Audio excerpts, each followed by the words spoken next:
Hello বন্ধুরা, তোমরা কেমন আছো? আশা করছি ভালো আছো। দেখো, আমি কদিন আগে কপির চারাগুলো লাগিয়েছিলাম, তো চারাগুলো লেগে গেছে। এখন এখানে একটু গোবর সার দেবো, একটু খাবার দেবো। এখন এগুলো সাইড দিয়ে আমি একটু গোবর সার, পুরনো গোবর সার দিয়ে দেবো। দিলে পরে গাছগুলো খুব তাড়াতাড়ি বেড়ে যাবে। দেখো গাছগুলো কি সুন্দর পুরনো গোবর সার নিয়েছি গুঁড়ো করা, এগুলো আমি শুকিয়ে রেখেছি।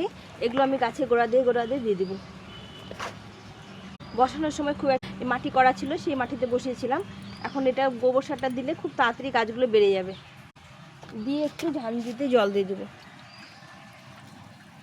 এভাবে। দিয়ে এই যে পাতাগুলো আছে, এই নষ্ট হওয়া পাতাগুলো, এগুলো ছিঁড়ে দেবো। গোবর সার দিয়ে দেবো চারদিক দিয়ে। আর এই ধনে গাছগুলো বুনেছিলাম, দেখো গাছগুলো বেরিয়ে গেছে। সাইডে ফাঁকা আছে, এগুলোতে একটু করে এই ধনে বীজগুলো বুনে দেবো, করে মাটি চাপা দিয়ে দেবো। ভালো লাগলে লাইক শেয়ার সাবস্ক্রাইব করে পাশে থেকে